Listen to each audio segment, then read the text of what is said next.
Hoje vamos analisar um caso do meio do século XIX. Então, relaxe enquanto vamos para a Nova Zelândia. O Sr. James e a Sra. Mary Finnegan viviam em Otahuhu, vila a 13 quilômetros de Auckland, Nova Zelândia. O casal havia emigrado da Irlanda e tinha 5 filhos, 4 meninos, Alex, James, Benjamin e John, e uma filha chamada Mary Jane. Por um tempo, tudo ia bem para eles, mas depois mudou. Após a morte do Sr. Finnegan, sua viúva, Dona Mary Finnegan, passou a enfrentar dificuldades constantes para manter o aluguel em dia e equilibrar as demandas do dia a dia e os desafios de sustentar a família sem o apoio do marido. Com o tempo, a situação da família melhorou e, conforme as crianças cresciam, conseguiram trabalhar e ajudar no sustento da casa, o que aliviou um pouco a pressão financeira sobre a Sra. Finnegan. Quando adolescente, a filha da Sra. Finnegan casou-se com James Stack, soldado do 65º Regimento, também vindo da Irlanda para a Nova Zelândia. A Sra. Finnegan, porém, não ficou satisfeita com o casamento e tinha sérias reservas sobre o temperamento rude e agressivo de James Stack. Em maio de 1865, Mary Jane faleceu, deixando o marido viúvo. Meses depois, em setembro, ele foi dispensado do regimento e passou a morar com a Sra. Finnegan e seus 3 filhos, envolvendo-se intimamente nos assuntos da família. Pouco restava à Sra. Finnegan, pois seu filho mais velho, Alex, já deixara a casa e se alistara no exército. Estranhamente, no final de setembro de 1865, apenas algumas semanas depois que o Sr. Stack passou a morar na casa deles, a Sra. Finnegan e seus 3 filhos desapareceram de repente. Foi estranho, pois não avisaram ninguém da mudança. Quando vizinhos perguntaram ao Sr. Stack sobre eles, ele respondeu que eles tinham ido para o sul, para Hokitika, com a intenção de procurar trabalho e tentar a sorte nos campos de ouro. A cidade, localizada na costa oeste da ilha sul da Nova Zelândia, estava a 720 quilômetros de Auckland. Em 1865 estava no centro da corrida do ouro. A descoberta de ouro atraiu milhares de pessoas do país e de outros lugares. E não era incomum que famílias ou indivíduos deixassem suas casas na esperança de encontrar emprego ou de encontrar ouro. No entanto, ninguém havia sido informado previamente sobre a partida dos Finnegan, e a maneira como eles partiram imediatamente causou preocupação. Com o passar das semanas, a ansiedade dos moradores locais aumentou. Foram feitas repetidas perguntas, mas as respostas dadas pelo Sr. Stack não satisfizeram ninguém, e a suspeita cresceu tanto que, assim que o Sr. Stack deixou a propriedade para procurar trabalho em outro lugar, os moradores organizaram uma busca. Ao revistarem a casa, notaram que restavam apenas alguns móveis. Havia um pequeno machado na cozinha e um tomahawk parcialmente escondido debaixo do lixo. Cerca de 30 pessoas se reuniram do lado de fora e examinaram atentamente a propriedade de Finnegan, procurando sinais de perturbação no jardim e arredores. Logo encontraram algumas roupas queimadas, não havia vestígios de sangue e não foi possível determinar a quem os objetos poderiam pertencer. Pouco tempo depois, uma descoberta sombria foi feita em uma vala coberta de mato. Um corpo foi encontrado e apenas alguns minutos depois, um segundo foi descoberto. Ambos foram enterrados cerca de 1 metro abaixo da superfície. O primeiro era James Finnegan, deitado de costas, e o segundo, seu irmão Benjamin, deitado sobre o lado esquerdo. Com o braço direito apoiado sobre o peito, ambos os corpos foram cuidadosamente removidos para uma casa próxima para exame. Enquanto as buscas seguiam, encontraram o corpo de Mary Finnegan enterrado na mesma profundidade. Ela estava deitada de costas, braços ao redor da cabeça, e seu corpo também foi levado para a casa. Mais de 50 pessoas testemunharam essas descobertas angustiantes, e muitos deles continuaram a procurar pela criança mais nova, John. Apesar dos esforços, não encontraram o corpo dele. O Dr. Joseph Elmsley, médico local, examinou os corpos.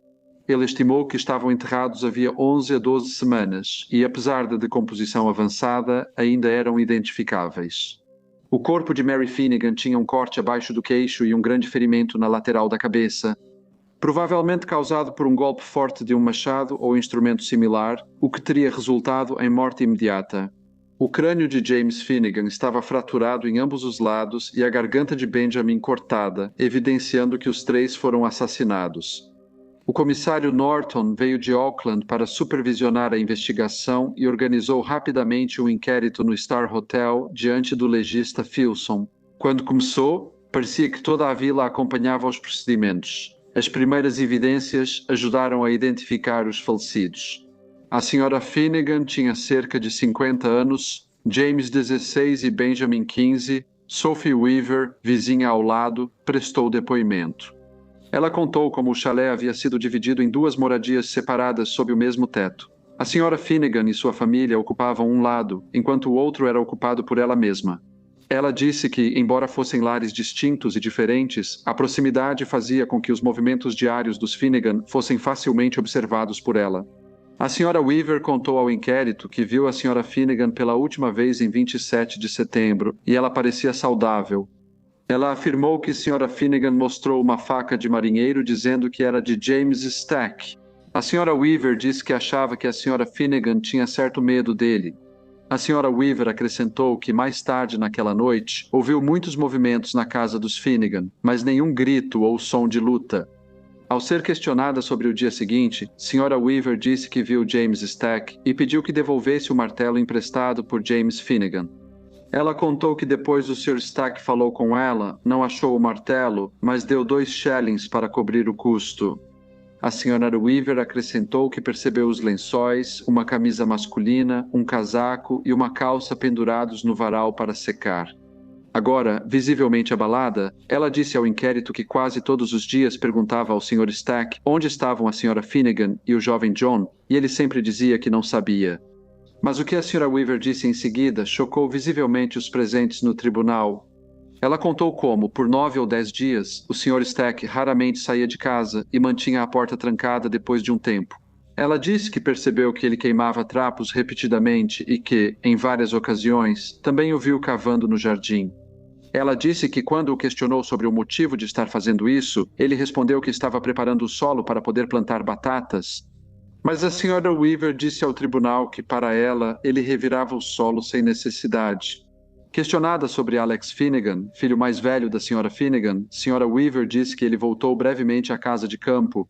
Ao saber do desaparecimento da família, ele procurou as companhias de navegação para confirmar se tinham viajado para Hokitika. Quando perguntaram o resultado, a Sra. Weaver disse que ele não conseguiu confirmar se eles realmente viajaram para lá. Ela acrescentou que conversou com o policial Nigos sobre suas preocupações e que, eventualmente, ele foi convencido a investigar o assunto. No entanto, ela disse que os esforços dele não passaram de uma investigação superficial. Sempre que ia à casa dos Finnegan, ele encontrava a porta trancada e não fazia nada para seguir com a investigação. Ao ser perguntada se ainda morava na casa, Sra. Weaver disse que já havia saído. Na quarta-feira, 20 de dezembro, quando o Sr. King, o proprietário, pediu para ela desocupar o local para outro inquilino. A última vez que ela viu o Sr. Stack foi em 18 de dezembro, quando ele estava no jardim com Michael MacDonald, que estava hospedado lá. Antes de concluir, ela relatou que certa vez disse ao Sr. Stack que o acusavam de prejudicar os Finnegans e ele respondeu: "O que eles vão conseguir provar?" Ela disse que o comentário pareceu perturbá-lo, pois depois ele foi à casa dela e mostrou 2 cartas. Segundo ele, uma era de James Finnegan, que pedia desculpas pela mãe ter pegado 10 libras do Sr. Stack e prometia devolver. E outra que ele disse ter sido escrita pela Sra. Finnegan. Enviada de Hokitika em 10 de outubro, dizia que todos estavam juntos e haviam conseguido trabalho. Michael MacDonald foi chamado a depor sob juramento. Ele disse ao inquérito que era operário e morou com o Sr. Stack de início de novembro a 19 de dezembro. Ele disse que durante esse período, vários soldados dispensados também ficaram na casa, e que a última vez que viu o Sr. Stack foi no dia 18 de dezembro, quando o Sr. Stack se levantou ao amanhecer, enrolou seus cobertores e disse que ia para a Baía das Ilhas. Ele disse que, ao perguntar o motivo, James Stack respondeu que era suspeito de prejudicar pessoas e queria sair para evitar ser preso injustamente. Olhando para o legista, o Sr. MacDonald disse que, antes de partir, o Sr. Stack pediu que dissesse que, se fosse questionado, ele havia recebido uma carta de James Finnegan. Depois, mostraram ao Sr. MacDonald um pequeno machado achado na cabana e ele confirmou que pertencia ao Sr. Stack. Ao ser questionado sobre um martelo, ele afirmou nunca tê-lo possuído. Após as provas, o júri apresentou seus veredictos. Concluíram que Mary, James e Benjamin Finnegan foram mortos por James Stack. No entanto, o Sr. Stack havia desaparecido. A imprensa da Nova Zelândia divulgou amplamente os detalhes dos assassinatos de Otahuhu. Os jornais noticiaram o desaparecimento da Sra. Finnegan, de seus filhos e a descoberta dos corpos no jardim. E o veredito foi dado contra James Stack, cujo nome e descrição foram divulgados por todo o país. Uma recompensa por sua captura atraiu grande atenção do público para seus movimentos. E muitas pessoas ficaram alertas com a possibilidade de capturá-lo e reivindicar a recompensa. Em 26 de dezembro, próximo a uma serraria, James Stack foi reconhecido por um carpinteiro que serviu com ele no exército. O homem imediatamente chamou o policial local e, agindo sem demora, o policial prendeu James Stack, colocando-o sob custódia pelos crimes que lhe eram atribuídos. A notícia da prisão trouxe de volta um sentimento de segurança para a comunidade local e para os moradores de Otahuhu. A captura dele significava que eles finalmente poderiam voltar às suas vidas diárias sem a preocupação com a presença dele na região. A ansiedade local que havia se acumulado nas semanas anteriores agora estava em grande parte resolvida pelo conhecimento de que ele estava seguramente sob custódia. Depois de terem passado pelo choque inicial e pelas descobertas sombrias na propriedade de Finnegan, o público aguardava ansiosamente o julgamento que se aproximava, buscando uma resolução final e formal da tragédia em um tribunal. Havia um forte desejo dentro da comunidade de ver as provas apresentadas e de compreender toda a extensão do que realmente havia acontecido. Por trás das portas fechadas da casa da Sra. Finnegan, o interesse pelo caso crescia à medida que o julgamento na Suprema Corte se aproximava. O julgamento de James Stack começou na quarta-feira, 7 de março, na Suprema Corte em Auckland. O Sr. Brookfield representou a acusação e o Sr. McCormack representou a defesa.